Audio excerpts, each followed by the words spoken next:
Hey everybody, how you doing? This is Jim Grisanzio from the Oracle Groundbreakers team, and I'm here with Kuassi Mensah, who is a director of product management at Oracle in California, and we're going to be talking a little bit about Kuassi's sessions at the Oracle Groundbreakers Asia Pacific virtual tour, which is taking place this week and next week. It's a massive tour. Actually, a tour really, it's a virtual conference. Okay, it used to be a tour in the olden times, but it's got 123 speakers. It's in 4 languages and is something like 10 categories of technologies. So it's a big deal. It's a big deal. So Kuassi, welcome to the program.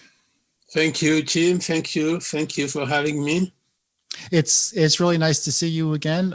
You and I met first last December last year in Hyderabad in India for Sangam 19, and so it's I haven't seen you since then, and but it's nice to see you here. Yeah, that was the old good time. Yeah, that was a really good event. That was an excellent conference, and so I wanted to talk to you today a little bit about, I'm going to be doing a series of interviews for the conference for the APAC Groundbreakers tour in the next couple of weeks. And I saw you on the speaker list, and I hadn't actually interviewed you ever. So I'm trying to get new people involved in this, in this series here. So let's start off with what you're talking about. I have here you doing 3 sessions at this event. That's correct. I'm doing reactive database access using R2DBC, Reactive, etc. I'm also doing a hands-on lab on a microservice workshop with the Converge database and the Helidon framework. And later on, I'm also doing microservices and data consistency. What are the challenges there? How to ensure consistency of data when you do microservices, right? So those are the 3 talks I'm involved in. Okay, so the conference started yesterday. Have you already done any of these sessions, or do you still have to do them? Yes, I've done the reactive database access yesterday night, my time. So, yes. Yeah, because you're in California, and this thing That's is mostly on Asia time, which is where I am right now. It's 1 o'clock in the morning right now. Oh my God! 9 a.m. my time. 9 a.m. Right, exactly. So how did it go? How was the first session? From what I saw, there was a large audience. And I think the video will stay there for weeks, so people can still go back and watch it again. But it was well attended, and I think people like the topic. Good. Okay, and the next 2 you're going to be doing in the future, right? So exactly. So today, my time, end of the day, my time, I'll be doing co-animation with Sanjay, a workshop on building microservices with the Converge database and Helidon. So it's a hands-on lab, a little bit of introduction, and then a hands-on lab where people can come, get a free cloud account, and build the infrastructure. And we provide things, it's not like they're gonna do everything out of the box. We provide material so they will assemble and they will set up the environment, and they will be able to deploy a microservice application in 90 minutes. Oh, okay, cool. Yeah. Excellent. Okay, so you mentioned a couple of talks, microservices. I'm particularly interested in microservices in terms of the value propositions for developers, because there's a lot of complexity involved in microservices. Sure. Microservices let you move from monolithic, and we all know the issues with monolithic applications, into a sort of distributed, microservices. That's where the term comes from, where each service does one thing and does it well. So it allows you to pinpoint where the issues are, to scale a service and not the whole monolithic, etc., to do polyglot persistence, etc. What Oracle is bringing to the table is to simplify the challenges involved in building microservices application. For example, polyglot persistence.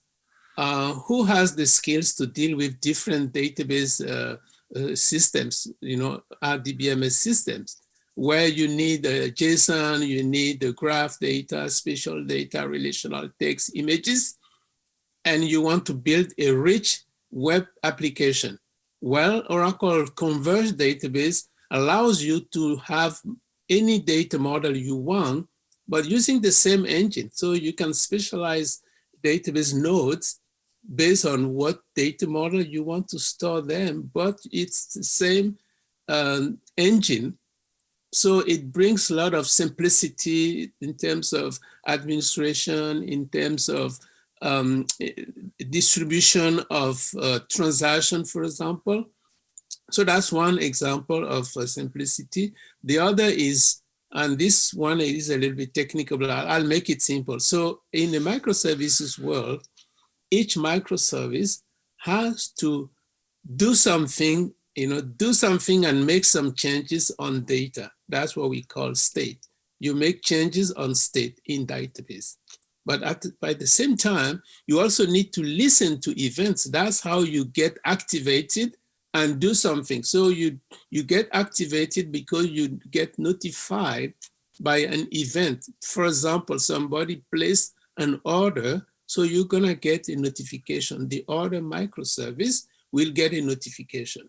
We'll do his part, and then we'll submit an event for the next guy. For example, the inventory microservice. So how do you make sure that the changes you are making to the database that keeps the orders and the event, those are transactional. You need to persist those events because you can fail, a microservice can be shut down, but the transaction must continue. So the events must be persisted. So you need to persist the state, the changes to data, and the event. How do you do that? Atomically, as a single transaction. This is a challenge, but the Oracle Advanced Queue makes it simple in a local transaction. So it's very simple, but if people come to the event, the presentation, they will understand what I'm talking about, but that's one area of simplification. The third area of simplification is a future looking. It's a forward looking where we are building into the database what makes 80% of microservice development code, which is dealing with distributed transaction. We are making this simple. So through annotation in the microservice framework like Helidon, we're gonna be able to distribute transaction between nodes of the Converge database without developers having to spend 80% of the time dealing with distributed transaction. And that's something you cannot even get right. So we're making those things very simple. We're reducing the amount of code and the complexity of building microservices. Interesting. Okay, cool. Now, is this mostly for developers, database developers, or DBAs, or some combination of the two? It is a combination of two. It's beneficial for developers because they have to write less code. It's beneficial for database administrator, because they only have to manage one engine that they know well and they can scale at will. So that's beneficial for both. Okay.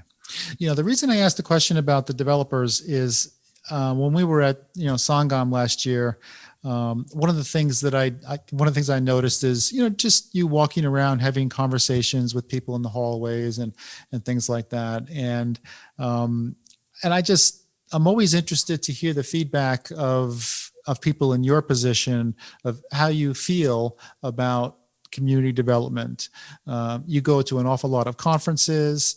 You speak to a lot of developers, a lot of DBAs around the world. Now, obviously, we're in 2020, so it's all virtual. So what are your thoughts about community development? Oh, this is something I love. It's part of my job, but you can hate or love your job, but I like that part very much. So I like it for two reasons. The first one is we put out features, we produce features and we put features out and we promote them, blah, blah, blah. But you need to get a sense of how people feel about those features, how they are using it. What do they like about it? What do they don't like about it? And this is part of my job as a product manager, to bring back the perception of the targeted population that for which we're building the features. I need to bring back the feedback to the development organization. So that's one aspect. The second aspect is we want to be part of the community. You know, we are not just there to promote the product or sell the product. We want to build the community. For example, I try to go to a lot of Java events outside of the Oracle ecosystem. You know, so it's not like this is Oracle and we have everything, blah, blah, blah, come to us. No, we are part of the Java community. So we go there, we contribute to the community. We are part of the community. So we need to be present. We need to contribute code. We need to contribute to animate the community. So that's both.